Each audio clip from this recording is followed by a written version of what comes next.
تو اس کے ظلم کی داستان بہت طویل ہے. یہاں پر میں اس کے 3 بڑے بڑے سیاہ کارنامے ذکر کروں گا احادیث کی کتابوں سے, تاریخ نہیں. اگر تاریخ میں نے بتایا, تاریخ میں اگر 10 باتیں یزید کے حق میں ہیں نا تو 1000 اس کے خلاف ہیں. لیکن کیا کرتے ہیں یہ حکومتی ملے, اور چند ایک باتیں نقل کر کے تو پھر دفاع کرنے کا کوشش کرتے ہیں, اور پھر کتابوں پہ پابندی لگ جاتی ہے. وہ جو جھوٹی کتاب صلاح الدین یوسف صاحب نے لکھی ہے, گورنمنٹ نے پابندی لگا دی, کوئی حدیث نقل نہیں کی ہے, بلکہ ساری تاریخی روایتیں نقل کی ہیں. اور وہیں پر لکھا ہوا ہے کہ یزید کی فوجوں نے واقعہ حرہ میں 1000 صحابیات اور تابعیات کے ساتھ زنا کیا, اور وہ حاملہ ہو گئیں, اور 3 دن تک مسجد نبی میں گھوڑے باندھ کر رکھے, اور مسجد نبی میں نماز نہیں ہوئی ہے. لیکن صلاح الدین یوسف صاحب کی رگ نہیں پھڑکی کہ میں یہ حق لوگوں کو بتاؤں. ابن کثیر سے, اس ابن کثیر سے اپنے مطلب کی باتیں نقل کی. وہ بتا رہا ہوں 10 باتیں نقل کی, 1000 اس کے خلاف لکھی ہوئی ہیں. لیکن جب کوئی بندہ بے ایمانی پہ اتر آئے تو اس کا تو کوئی علاج نہیں ہے. لہذا میں تاریخ کو کرتا ہوں سائڈ پہ, میں صرف آپ کو احادیث سے حوالے دوں گا جس کے سامنے اب سارے خاموش ہو چکے ہیں. جب سے یہ میری یہ پمفلٹ آئے ہیں, یہ واقعہ کربلا کا حقیقی پس منظر 50 صحیح الاسناد احادیث کی روشنی میں, یہ والا پمفلٹ, اور یہ رافضیت, ناسبیت اور یزیدیت کا تحقیقی جائزہ, یہ پمفلٹ میں نے ڈاکٹر ذاکر نائک کے خلاف لکھا تھا, انگلش کے اندر بھی, اردو کے اندر بھی. اور ان کے ہم نے شاگرد پاکستان آئے, ان کے ہاتھ میں یہ پمفلٹ پکڑائے کہ خدا کے لیے کہ آپ یہ کون سی وہ امام غزالی کی لکھی ہوئی تاریخ بیان کر رہے ہیں, ابن تیمیہ کی لکھی ہوئی تاریخ بیان کر رہے ہیں. خدا کے لیے حدیث کی کتابیں پڑھیں, بخاری اور مسلم پڑھیں, یا تو بخاری اور مسلم کو غلط کہتے ہیں, منکرین حدیث بن جائے. یہ تاریخیں تو حکمرانوں نے لکھوائی ہوئی ہیں, با ادب با ملاحظہ ہوشیار, لکھو ہم بڑے سخی تھے, ہم یہ تھے وہ تھے. تاریخیں تو حکمرانوں کی لکھوائی ہوئی ہیں. حدیثیں ہیں, یہ ہیں ایماندار لوگ محدثین, یہ ہیں اصل اہل حدیث اہل سنت جنہوں نے حق بات امت کو بتائی, ان کو فالو کریں. تو دین جب محدثین سے لیا تو اس طرح کی باتیں محدثین سے لینی ہے. اتھینٹسٹی تو محدثین کی ہے, نہ کہ ان لوگوں کی ہے. تو اس حوالے سے یہ بات آپ سمجھ لیجئے. 3 سیاہ کارنامے یزید کے.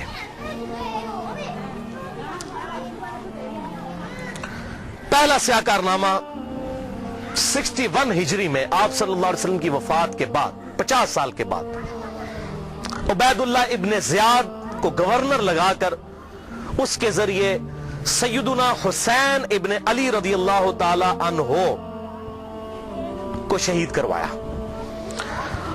18 اہل بیت میں سے اور 54 لوگ دوسرے شہید ہوئے واقعہ کربلا کے دوران, ٹوٹل 72 لوگ.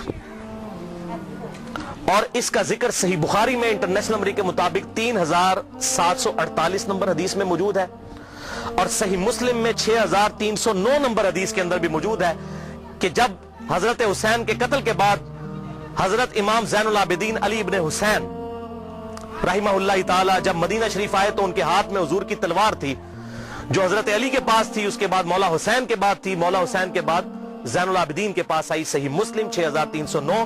تو مسور بن مخرمہ رضی اللہ تعالیٰ عنہ حاضر خدمت ہوئے اور انہوں نے کہا کہ اے نبی کے بیٹے, یہ تلوار آپ میرے حوالے کر دیں ورنہ یہ کہیں بنو امیہ کے ظالم لوگ آپ سے چھین نہ لیں, اور میں اپنی جان سے بڑھ کر اس کی حفاظت کروں گا. تو یہ صحیح مسلم میں موجود ہے. لوگ کہتے ہیں نہیں پتہ نہیں حسین قتل بھی ہوا تھا کہ نہیں. ٹھیک ہے, آپ لوگوں نے یہ باتیں کرنا شروع کر دی ہیں. تو بھئی جھوٹ کے تو کوئی پاؤں نہیں ہوتے ہیں. جب لوگوں نے یہ جرت کی تھی وہ صحابہ وہ بغلوں میں بت رکھ کے آتے تھے اس لیے رفع یدین ہوتا تھا, حالانکہ اہل سنت اور اہل تشیع کا رفع الیدین پہ اجماع ہے, سوائے حنفیوں کے پوری امت متفق ہے کہ آپ صلی اللہ علیہ وسلم رکوع میں جاتے وقت رکوع سے اٹھتے وقت رفع الیدین کرتے تھے. لیکن جب کوئی بندہ بے ایمانی پر اتر ہے تو اس کا تو کوئی علاج ہی نہیں ہو گا جی بت رکھ کے آتے تھے, اے بھی ہوئی یہ بت رکھ کے آتے تھے. بھائی صحیح مسلم میں موجود ہے, صحیح بخاری میں واقعہ کربلا کا ذکر موجود ہے. دوسرا سیاہ کارنامہ,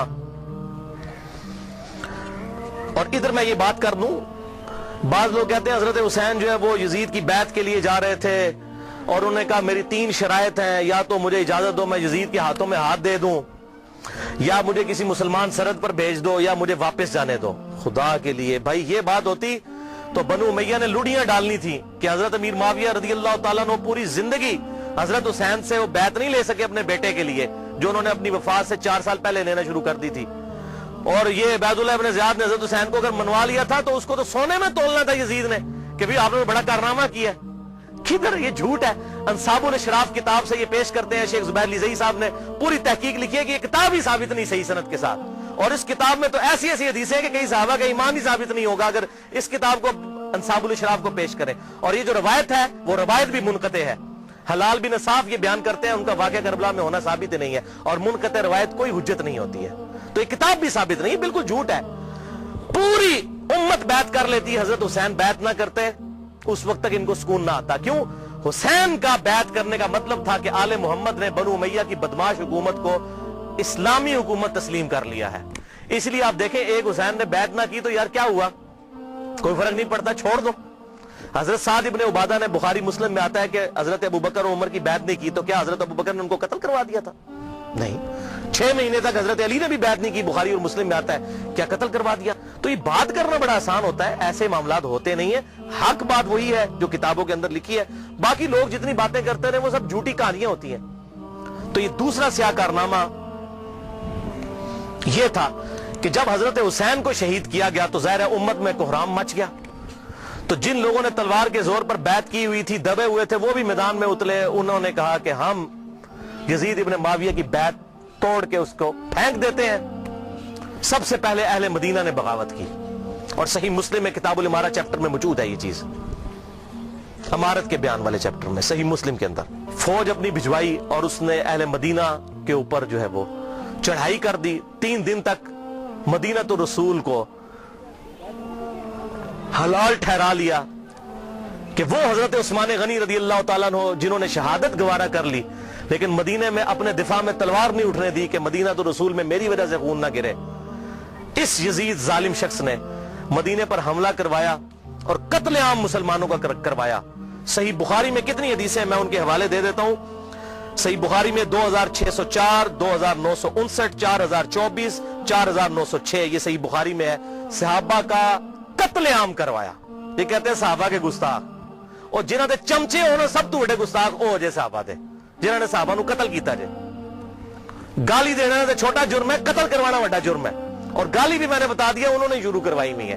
یہ ساری بدعتیں بنو امیہ کی شروع کی ہوئی ہیں، ممبروں پر حضرت علی پر لعنت کرنا اور صحابہ کو قتل کرنا. اور صحیح مسلم میں 3339، 3319، 3323 سے لے کر 3333 تک یہ 15-20 احادیث ہیں جن کا لب لباب یہ ہے کہ آپ صلی اللہ علیہ وسلم نے ارشاد فرمایا جس نے اہل مدینہ کو ڈرایا، اہل مدینہ کو دھمکایا یا مدینہ میں بدعت کو جاری کیا، مدینے والوں پر ظلم کیا، اس پر اللہ کی لعنت، اللہ کے فرشتوں کی لعنت اور تمام لعنت کرنے والوں کی لعنت. کہتے ہیں یزید پر لعنت نہ کریں. ہم کسی کلمہ گو اہل قبلہ کے پر لعنت کے قائل نہیں ہیں. آپ صلی اللہ علیہ وسلم نے ہمیں منع کیا ہے، لیکن اس کا یہ مطلب نہیں کہ وہ لعنت کا اہل نہیں ہے. لعنت خود بخود ہو جائے گی. قرآن میں آیا لعنت اللہ علی الکاذبین، جھوٹوں پر اللہ کی لعنت.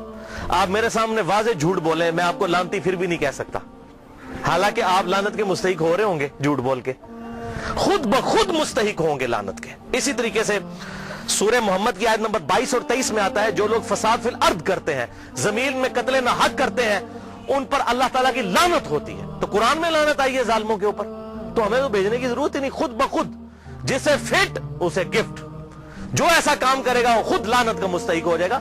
ہم کیوں لعنت بھیجیں، وہ خود بخود لعنت کے مستحق ہو گیا. وَلِعَاذُ بِاللَّهِ تعالی. اور اسی واقعہ، اس کو واقعہ حرہ کہتے ہیں، جس میں اہل مدینہ کو لوٹا گیا. اور یہاں تک کہ حافظ ابن کثیر جو آخری درجے تک اہل شام کا دفاع کرتے ہیں، لیکن یہاں پر وہ بھی تڑپ اٹھے اور انہوں نے کہا کہ یہ یزید نے جو ظلم ڈھایا، 1000 صحابیات اور تابعیات بغیر شادی کے حاملہ ٹھہری، زنا کیا یزید کی فوجوں نے. 3 دن تک مسجد نبوی میں گھوڑے باندھے وہاں پر پیشاب کرتے رہے اور مسجد نبوی میں نماز نہیں ہوئی. اور حتیٰ کہ پھر حافظ ابن کثیر تڑپ اٹھے جب مختار سخوی نے 22,000 قاتلین حسین کو ایک ایک لسٹ بنا کر قتل کیا. تو ابن کثیر کہتے ہیں کہ اس نے مسلمانوں کے دل ٹھنڈے کر دیے. ایک تو توابون کھڑے ہوئے 4000 کے قریب، لیکن وہ عبید اللہ ابن زیاد کا مقابلہ نہیں کر سکے. بعد میں مختار سخوی نے جس طریقے سے ان کو قتل کیا جو حضرت حسین کے خلاف کھڑے ہوئے تھے. اور آپ دیکھیں اس کا سرغنہ کون تھا؟ عمر ابن سعد ابن ابی وقاص، جنتی صحابی کا بیٹا. حضرت نوح علیہ السلام پیغمبر سے بیٹا کیا نکلا؟ کافر. کہتے نہیں صحابہ کی اولاد، او بھئی نبی کی اولاد سے بڑھ کر کون ہو سکتا ہے؟ حضرت نوح کا بیٹا کافر. تو اس کی وجہ سے حضرت نوح کو تو کوئی لعن طعن نہیں کر سکتا. اسی طریقے سے عمر ابن سعد جیسے سعد ابن ابی وقاص جنتی صحابی ہیں. ایک مجلس میں جن 10 صحابہ کو بشارت ملی ان میں یہ بھی شامل ہے، اور آخری وقت تک یہ حق کی آواز بلند کرتے رہے الحمدللہ. اب سعد ابن ابی وقاص میں صرف بیان کروں کس طرح وہ حضرت علی کے فضائل امیر معاویہ کے دور میں بیان کرتے تھے اور ڈنکے کی چوٹ پہ کرتے تھے. اور جو لوگ حضرت علی پر لعنت کرتے تھے ان کے وہ خلاف کھڑے ہوتے تھے. یہ پورا ایک ٹاپک ہے بخاری اور مسلم کے اندر، تو کبھی ٹائم ملا تو میں انشاءاللہ بیان کروں گا. لیکن بیٹا آگے دیکھیں کیا نکلا.